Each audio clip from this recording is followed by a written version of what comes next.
Hello student, welcome to Pratibha academy classes. मैं doctor Pratibha Singh. आज की क्लास हिंदी साहित्य के इतिहास पर आधारित होगी। आज की इस क्लास में हम लोग हिंदी साहित्य के इतिहास के हर एक टॉपिक को काफ़ी अच्छे तरीके से पढ़ेंगे।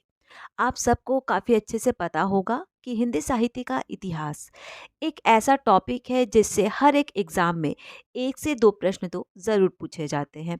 तो इसी बात को ध्यान में रखकर इस क्लास को मैंने आप सभी के लिए बनाया है। तो इस क्लास को आप लोग काफ़ी ध्यानपूर्वक देखिएगा और इस क्लास को अपने दोस्तों के साथ शेयर करना, चैनल को सब्सक्राइब करना आप ना भूलें, जिससे आप सभी को आने वाले क्लास की अपडेट और नोटिफिकेशन मिलती रहे। और कमेंट बॉक्स में मैंने अपने टेलीग्राम चैनल का लिंक पिन कर दिया है, तो आप सब वहाँ पर भी मुझसे जुड़ सकते हैं। वहाँ पर आप सबको सबसे पहले क्लास की अपडेट, कई सारे पीडीएफ और नोट्स देखने को मिल जाएंगे। तो आइए हम लोग आज की क्लास को स्टार्ट करते हैं। आज की ये क्लास आप सभी के लिए काफ़ी ज़्यादा महत्वपूर्ण है। इस एक क्लास से हिंदी साहित्य के इतिहास का हर एक पार्ट आप लोगों का काफ़ी अच्छे तरीके से कंप्लीट हो जाएगा। तो जैसा कि मैंने अभी आप लोगों को बताया कि आज की क्लास में हम लोग हिंदी साहित्य का इतिहास पढ़ेंगे। तो सबसे पहले आप लोगों को ये जानना ज़रूरी है कि इतिहास का अर्थ क्या होता है, इतिहास की परिभाषा क्या है। ठीक है, क्योंकि जब भी आप किसी टॉपिक को पढ़ें, उस टॉपिक से संबंधित हर एक कॉन्सेप्ट आप लोगों के काफ़ी अच्छे से क्लियर होने चाहिए। तो आइए हम लोग देखते हैं कि इतिहास का अर्थ क्या होता है। इतिहास दो शब्दों के मेल से बना है। इति धन हास, जिसका अर्थ होता है ऐसा ही हुआ। अर्थात इतिहास शब्द का अर्थ है अतीत के घटित घटनाओं का क्रमबद्ध ब्यौरा। ठीक है, आगे देखिए इतिहास की परिभाषा। इतिहास सामाजिक जीवन की वह शाखा है जिसके अंतर्गत अतीत काल की घटनाओं या उससे संबंध रखने वाले व्यक्तित्व का कालानुक्रम अध्ययन किया जाता है। इतिहास की परिभाषा विद्वानों के अनुसार देखिए क्या है। भारत में इतिहास के जनक महर्षि वेदव्यास को माना जाता है। उनके द्वारा रचित महाभारत भारत के इतिहास का प्राचीनतम पुस्तक माना जाता है। आचार्य रामचंद्र शुक्ल के इस कथन को देखिए और ये कथन परीक्षा के दृष्टिकोण से काफी ज्यादा महत्वपूर्ण है। ये कथन परीक्षाओं में कम से कम 5 से 6 बार पूछा जा चुका है। कथन को देखिए। आचार्य रामचंद्र शुक्ल के अनुसार प्रत्येक देश का साहित्य वहाँ की जनता की चित्तवृत्तियों का संचित प्रतिबिंब होता है। यह निश्चित है कि जनता की चित्तवृत्तियों में परिवर्तन के साथ साथ साहित्य के स्वरूप में भी परिवर्तन होता है। आदि से अंत तक इन्हीं चित्तवृत्तियों की परंपरा को परखते हुए साहित्य की परंपरा के साथ उनका सामंजस्य दिखाना ही साहित्य का इतिहास कहलाता है। ठीक है, आगे देखिए। अगला कथन देखिए। डॉक्टर नागेंद्र के अनुसार साहित्य का इतिहास बदलती हुई अभिरुचियों और संवेदनाओं का इतिहास है, जिसका सीधा संबंध आर्थिक और विकासात्मक चिंतन से है। अब हम लोग देखेंगे कि हिंदी साहित्य इतिहास लेखन की क्या पद्धति रही है, किस प्रकार साहित्यिक ग्रंथ लिखे जाते हैं। तो आइए हम लोग देखते हैं। इतिहास लेखन की प्रमुख पद्धतियां निम्नलिखित हैं। पहली पद्धति है वर्णानुक्रम पद्धति। वह पद्धति जिसमें रचनाकारों का परिचय वर्णमाला के वर्णों के अनुक्रम दिया जाता है, उसे वर्णानुक्रम पद्धति कहते हैं। यह इतिहास लेखन की सबसे प्राचीनतम पद्धति है। यहीं पे आप लोगों का एक प्रश्न तैयार हो जाता है कि इतिहास लेखन की सबसे प्राचीनतम पद्धति कौन सी है, तो वो है वर्णानुक्रम पद्धति। आगे देखिए। गरसा द तासी ने इतवार द लेतुरई एंदुई एंदुस्तानी तथा ठाकुर शिव सिंह सेगर ने शिव सिंह सरोज में इसी पद्धति का प्रयोग किया है। ठीक है, और ये प्रश्न भी परीक्षाओं में पूछा जा चुका है कि गरसा द तासी का जो ऐतिहासिक ग्रंथ है इतवार द लतुरई एंदुई एंदुस्तानी किस पद्धति के अनुसार लिखा गया है, तो वर्णानुक्रम पद्धति के अनुसार लिखा गया है। इसे आप लोग ध्यान में रखिएगा। आगे देखते हैं। कालानुक्रम पद्धति। सबसे अधिक इतिहास इसी पद्धति में लिखा गया है। वह पद्धति जिसमें रचनाकारों का परिचय उनके जन्म काल के अनुसार यानी उनके युग के अनुसार दिया जाता है, उसे कालानुक्रम पद्धति कहते हैं।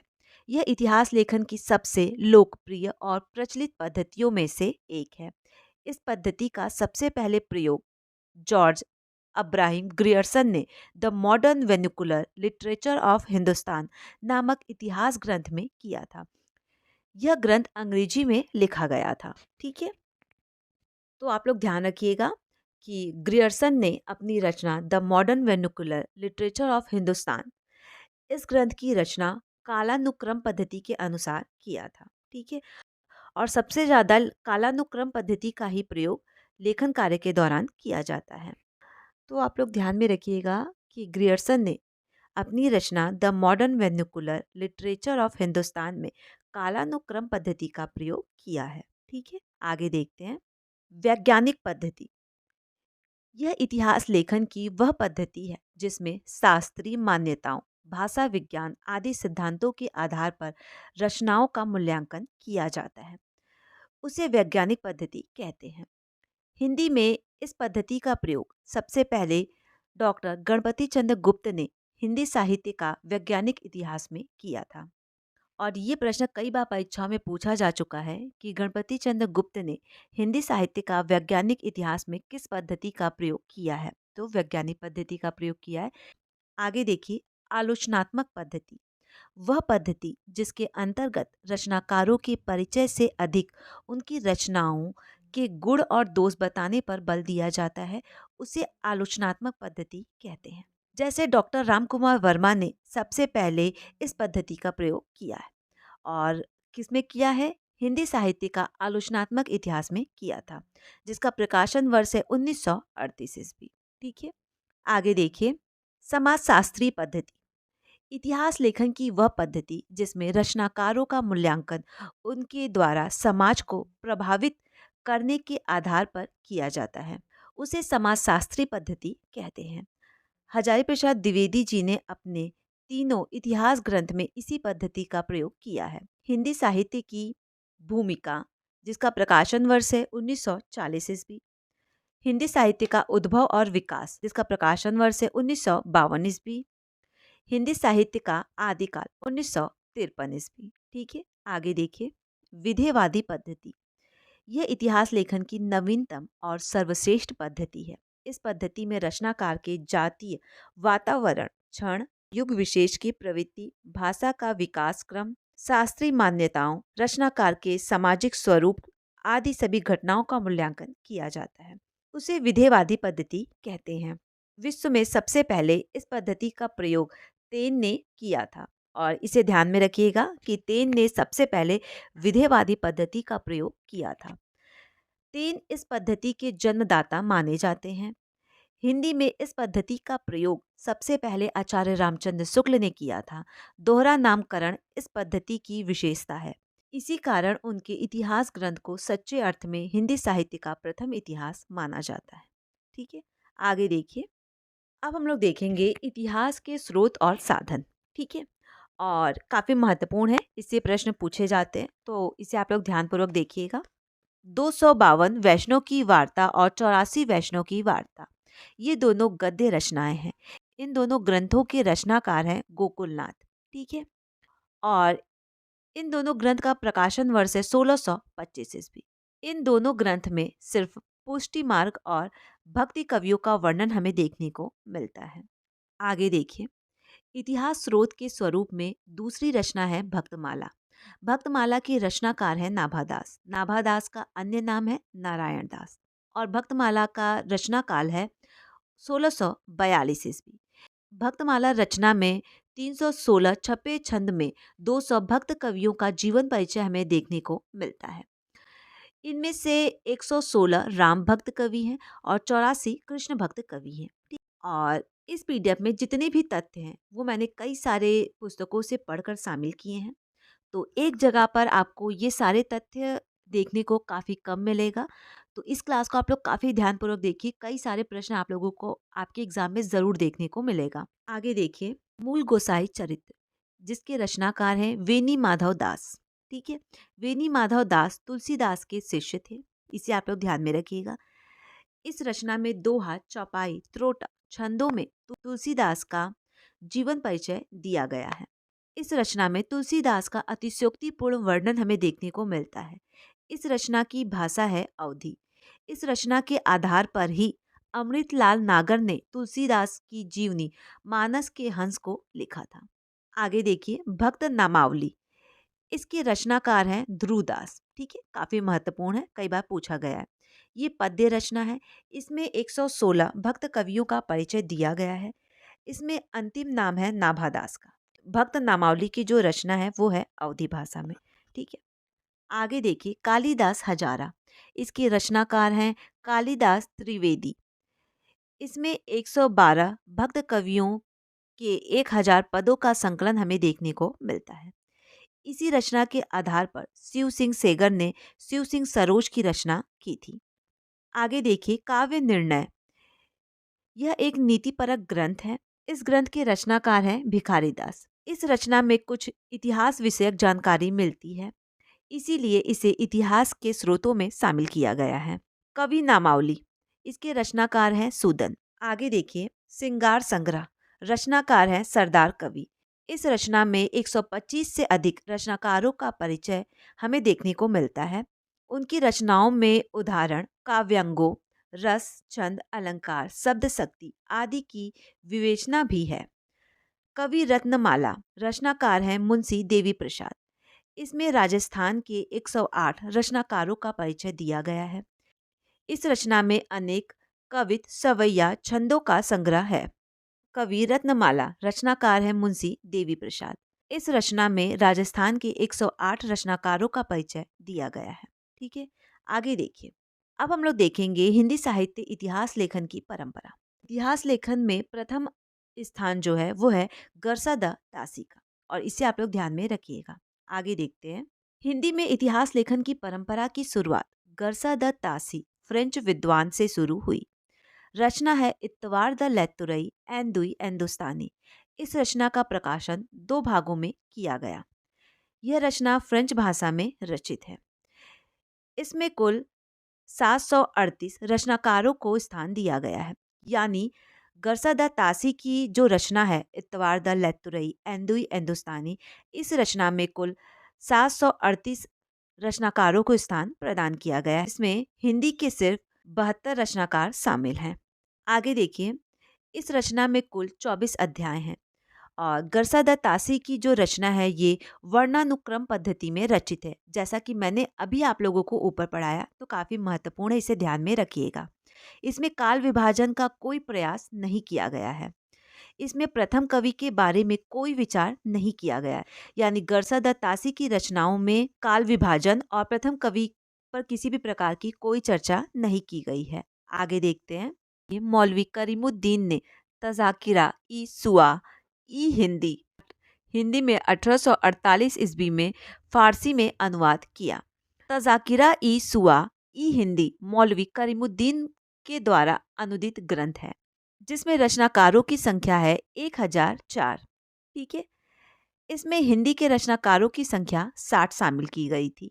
आगे देखिए, 1953 में डॉक्टर लक्ष्मी सागर वर्षायन ने गरसादा तासी के इतिहास ग्रंथ का हिंदी में हिंदुई साहित्य का इतिहास नाम से हिंदी में अनुवाद किया।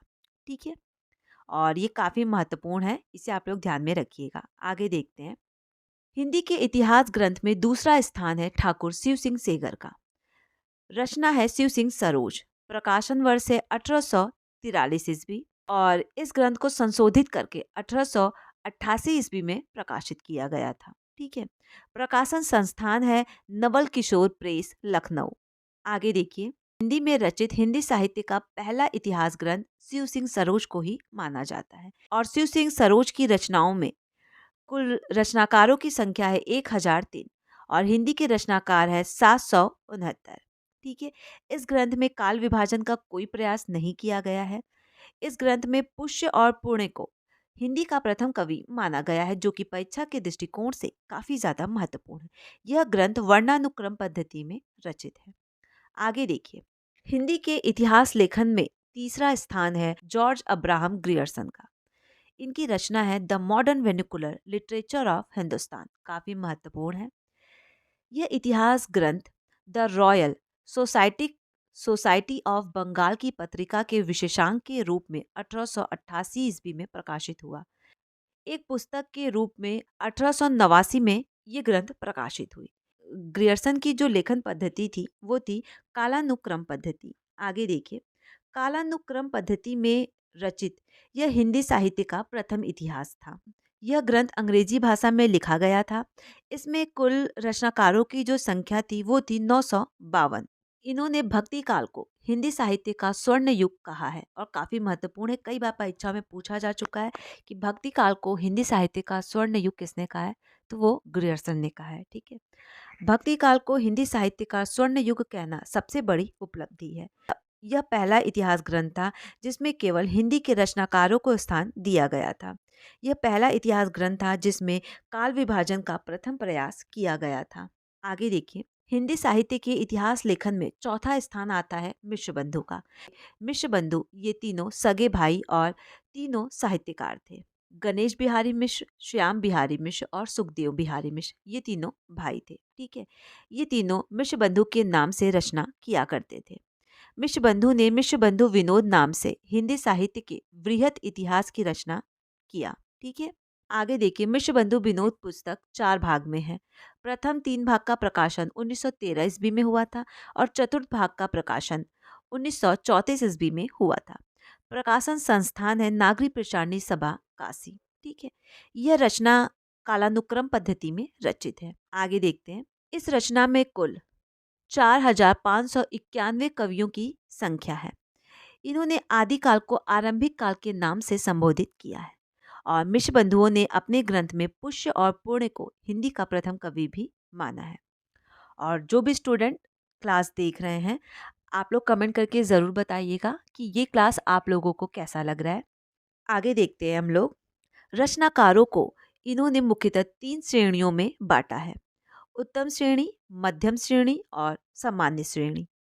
रचनाकारों को श्रेणीबद्ध करने वाले मिश्र बंधु प्रथम इतिहासकार माने जाते हैं। आगे देखिए, हिंदी साहित्य के इतिहास लेखन में 5वां स्थान है आचार्य रामचंद्र शुक्ल का। रचना है हिंदी साहित्य का इतिहास। प्रकाशन वर्ष है 1929 ईस्वी। प्रकाशन संस्थान है नागरी प्रचारणी सभा काशी। आगे देखिए, आचार्य रामचंद्र शुक्ल की लेखन पद्धति है विधेयात्मक पद्धति और इनकी रचनाओं में कुल कवियों की संख्या है 997, लगभग 1000 कवि। ठीक है, हिंदी साहित्य के इतिहास लेखन में छठा स्थान डॉक्टर राम कुमार वर्मा का आता है। रचना है हिंदी साहित्य का आलोचनात्मक इतिहास, जिसका प्रकाशन वर्ष है 1938 ईस्वी। इन्होंने अपने ऐतिहासिक ग्रंथ में आदिकाल से लेकर भक्ति काल तक का ही वर्णन किया है। यह ग्रंथ आलोचनात्मक पद्धति में लिखा गया है। हिंदी के इतिहास लेखन में 7वां स्थान है हजारी प्रसाद द्विवेदी का। हिंदी साहित्य के इतिहास में हजारी प्रसाद द्विवेदी ने 3 पुस्तकें लिखी हैं और हजारी प्रसाद द्विवेदी को आधुनिक युग का बाण भट्ट के नाम से भी जाना जाता है। और इनकी 3 पुस्तकें कौन कौन सी, कई बार परीक्षा में पूछा जाता है, तो आप लोग याद कर लीजिए। पहला है हिंदी साहित्य की भूमिका, जिसका प्रकाशन वर्ष है 1940 ईस्वी। हिंदी साहित्य का उद्भव और विकास, हिंदी साहित्य का आदिकाल 1953 ईस्वी। ठीक है, यहाँ पे टाइपिंग मिस्टेक हो गया है। ये तीनों रचनाएं समाजशास्त्री पद्धति में रचित हैं। इन तीनों रचनाओं में 1229 रचनाकारों का परिचय हमें देखने को मिलता है। हजारी प्रसाद द्विवेदी ने अपने इतिहास ग्रंथ में तुलनात्मक पद्धति को अपनाया था। आगे देखिए, हिंदी साहित्य के इतिहास लेखन में 8वां स्थान है डॉक्टर गणपति चंद्र गुप्त का। रचना है हिंदी साहित्य का वैज्ञानिक इतिहास। इस रचना को 2 भागों में विभाजित किया गया है। प्रथम भाग का प्रकाशन वर्ष है 1964 ईस्वी और दूसरे भाग का प्रकाशन वर्ष है 1965 ईस्वी। ठीक है, यह ग्रंथ वैज्ञानिक पद्धति में लिखा गया है। आगे देखिए, हिंदी साहित्य के इतिहास लेखन में 9वां स्थान आता है डॉक्टर नागेंद्र का। हिंदी साहित्य का बृहत इतिहास, इसमें 10 खंड हैं। प्रकाशन वर्ष है 1973 ईस्वी। आगे देखिए, हिंदी के इतिहास ग्रंथ में 10वां स्थान नागरी प्रचारणी सभा काशी का आता है। नागरी प्रचारणी सभा काशी ने हिंदी साहित्य के संपूर्ण इतिहास को 18 खंडों में प्रकाशित करने की योजना बनाई थी, किंतु संपूर्ण इतिहास 16 खंडों में ही पूर्ण हो गया। तो इस प्रकार हिंदी साहित्य के इतिहास से संबंधित जो भी महत्वपूर्ण तथ्य थे वो मैंने अभी आप लोगों को पढ़ा दिया है। अब हम लोग देखेंगे हिंदी साहित्य के इतिहास से संबंधित अन्य महत्वपूर्ण रचनाएं जो कि परीक्षाओं में कई बार पूछी जा चुकी है। ठीक है, आइए देखते हैं भाषा काव्य संग्रह, जिसका प्रकाशन वर्ष है 1873 ईस्वी और रचनाकार हैं महेश दत्त शुक्ल। हिंदी गोविंद रत्नमाला काफी महत्वपूर्ण है, जिसके रचनाकार हैं डॉक्टर श्याम सुंदर दास। इनकी रचनाओं को दो भागों में विभाजित किया गया। प्रथम भाग का प्रकाशन वर्ष है 1909 ईस्वी और दूसरे भाग का प्रकाशन वर्ष है 1914 ईस्वी। आगे देखिए, ये कविता कौमुदी, जिसका प्रकाशन वर्ष है 1917 ईस्वी, जिसके रचनाकार है राम नरेश त्रिपाठी, काफी महत्वपूर्ण है।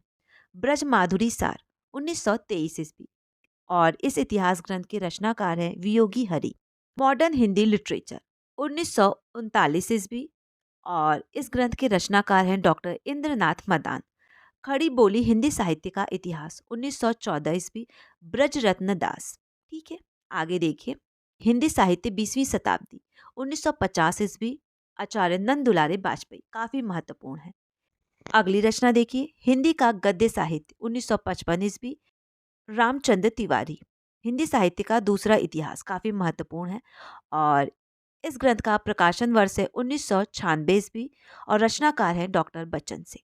हिंदी साहित्य और संवेदना का विकास 1946 ईस्वी और रचनाकार हैं डॉक्टर राम स्वरूप चतुर्वेदी, काफी महत्वपूर्ण है, कई बार परीक्षाओं में पूछा जा चुका है। जिन भी तथ्यों को मैं बता रही हूँ कि काफी महत्वपूर्ण है, उसे आप लोग स्पेशली ध्यान में रखिएगा। ठीक है, और ये क्लास आप सभी के लिए काफ़ी ज़्यादा हेल्पफुल होगा। इस क्लास से आप लोगों को अपने एग्ज़ाम में 1 से 2 प्रश्न तो ज़रूर देखने को मिलेगा। आगे देखते हैं, हिंदी साहित्य का आधा इतिहास, जिसके रचनाकार हैं सुमन राजे, काफ़ी महत्वपूर्ण है। ठीक है, राजस्थानी साहित्य की रूपरेखा 1939 ईस्वी और इस ग्रंथ के रचनाकार हैं डॉक्टर मोतीलाल मिनारिया। आगे देखते हैं, आधुनिक हिंदी साहित्य, जिसका प्रकाशन वर्ष है 1925 ईस्वी, रचनाकार है डॉक्टर कृष्णलाल। सुकवि सरोज 1927 ईस्वी, गौरी शंकर द्विवेदी। हिंदी भाषा और उसके साहित्य का विकास 1930 ईस्वी, अयोध्या सिंह उपाध्याय। ठीक है, तो इस प्रकार हिंदी साहित्य के इतिहास से संबंधित जितने भी महत्वपूर्ण तथ्य थे, जिनसे परीक्षा में प्रश्न पूछे जा सकते, उन सभी तथ्यों को मैंने इस एक क्लास में काफ़ी अच्छे से कवर करवा दिया है और इस क्लास को आप लोग 2 से 3 बार ज़रूर देख लीजिएगा। ये क्लास परीक्षा के दृष्टिकोण से आप सभी के लिए काफ़ी ज़्यादा हेल्पफुल होगा। आप सभी को पता है कि बीपीएससी टीचर एग्ज़ाम में काफ़ी कम समय रह गया है। आप लोगों के एग्ज़ाम 15 और 16 मार्च को है। ठीक है, तो इस समय आप लोग ज़्यादा से ज़्यादा अपने नोट्स को और जो भी क्लासेस मैंने आप लोगों की ली है, उन सारे क्लासेस को रिवीजन कीजिए। बीपीएससी टीचर के नाम से मैंने एक प्लेलिस्ट बना दिया है। उस प्लेलिस्ट में जो भी क्लास है, उन सारी क्लासेस को आप लोग कम से कम 2 से 3 बार ज़रूर देख लीजिए और उन सभी क्लासेस की पीडीएफ मैं अपने टेलीग्राम चैनल पे आप लोगों को शेयर कर दूंगी, जिसका लिंक मैंने कमेंट बॉक्स में पिन कर दिया है। तो आप लोग वहाँ से मेरे टेलीग्राम चैनल पे भी जुड़ सकते हैं। वहाँ पर आप सभी को सबसे पहले क्लास की अपडेट, कई सारे पीडीएफ और नोट्स देखने को मिल जाएंगे। किसी भी प्रकार का कोई भी डाउट होता है तो आप लोग मुझे कमेंट कर सकते हैं या फिर कमेंट बॉक्स में मैंने अपने इंस्टाग्राम और फेसबुक का लिंक पिन कर दिया है, तो वहाँ पर आप मुझे डायरेक्ट मैसेज कर सकते हैं। और नेक्स्ट आप लोगों को जिस भी टॉपिक पर क्लासेस चाहिए, आप लोग मुझे कमेंट करके ज़रूर बताइएगा। Thank you.